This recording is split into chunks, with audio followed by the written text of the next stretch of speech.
Sejarah Masjid Al-Aqsa, tempat suci umat Islam yang coba direbut Zionis Israel.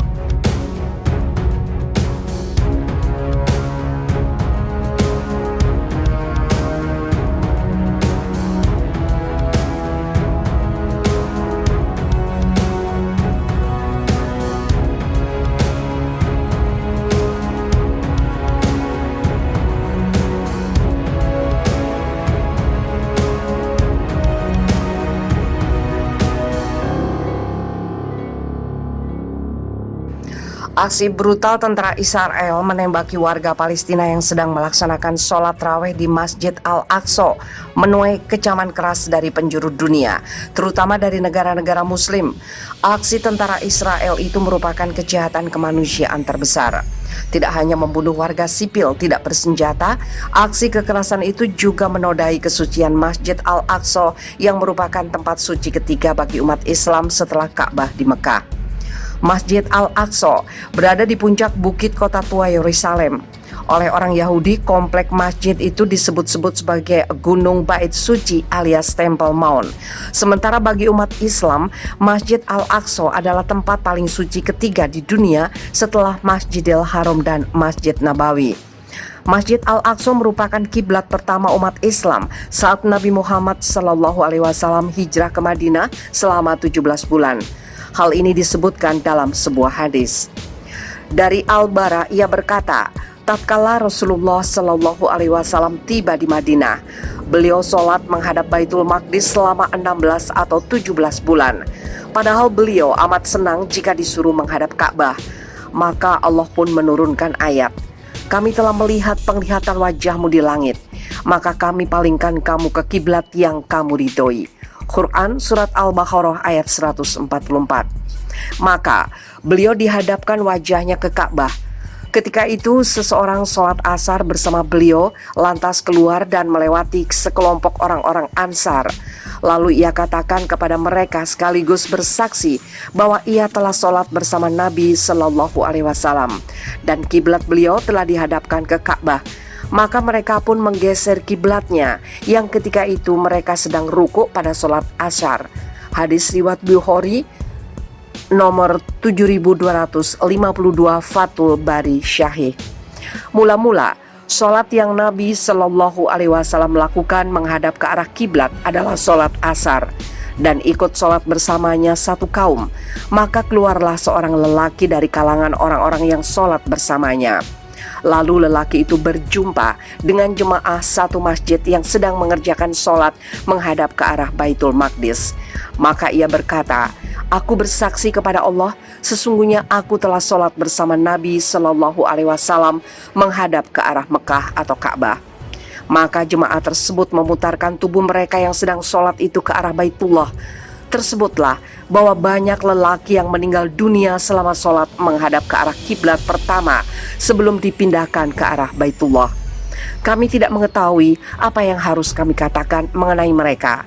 Maka Allah Subhanahu wa Ta'ala menurunkan firman-Nya, dan Allah tidak akan menyia-nyiakan iman kalian. Sesungguhnya Allah Maha Pengasih lagi Maha Penyayang kepada manusia. Al-Baqarah ayat 143. Imam Bukhari menyendiri dalam mengetengahkan hadis ini melalui sanad tersebut.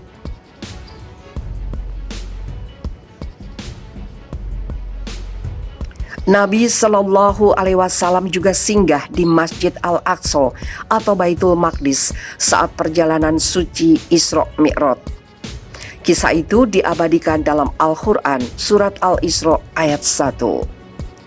Maha suci Allah yang telah memperjalankan hambanya pada suatu malam dari Masjidil Haram ke Masjidil Aqsa yang telah kami berkahi sekelilingnya, agar kami perlihatkan kepadanya sebagian dari tanda-tanda kebesaran kami.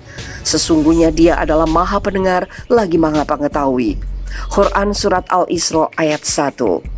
Ibnu Katsir menjelaskan maksud ayat tersebut yaitu Baitul Muqaddas yang terletak di Elia, Yerusalem, tempat asal para nabi terdahulu sejak Nabi Ibrahim alaihissalam.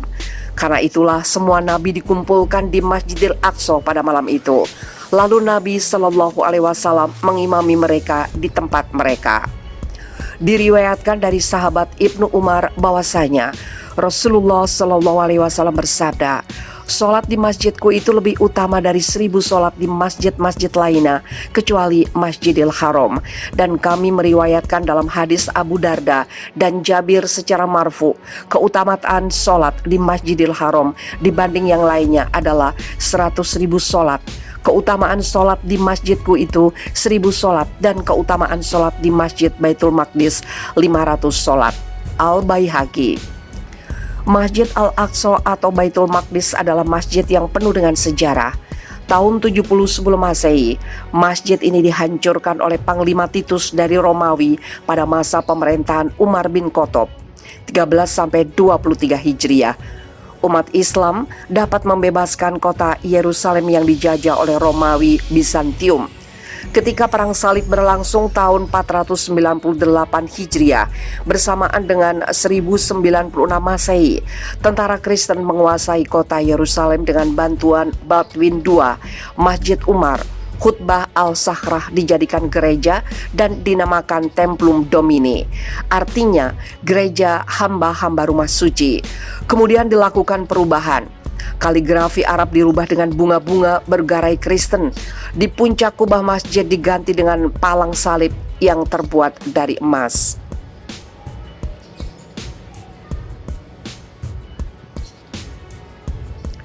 Setelah Masjid Al-Aqsa dikuasai oleh orang-orang Kristen selama hampir 1 abad, maka umat Islam terus berjuang untuk membebaskan Masjid Al-Aqsa. Tampillah seorang pemuda bernama Salahuddin Al-Ayyubi, lahir 532 Hijriah atau 1137 Masehi di Benteng Tigrif, Irak, yang menjadi panglima membebaskan Yerusalem dari orang-orang Kristen 15 Rajab 583 Hijriah atau 22 September 1187 Masehi.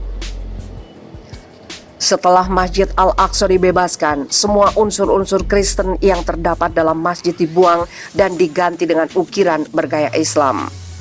Zionis Yahudi bertekad mendirikan negara Yahudi dan bangsa Yahudi yang dimulai pada waktu Kongres pertama Zionis Yahudi tahun 1987.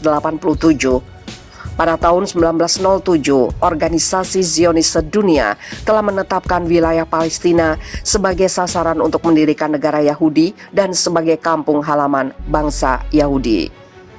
Sesudah Perang Dunia Pertama,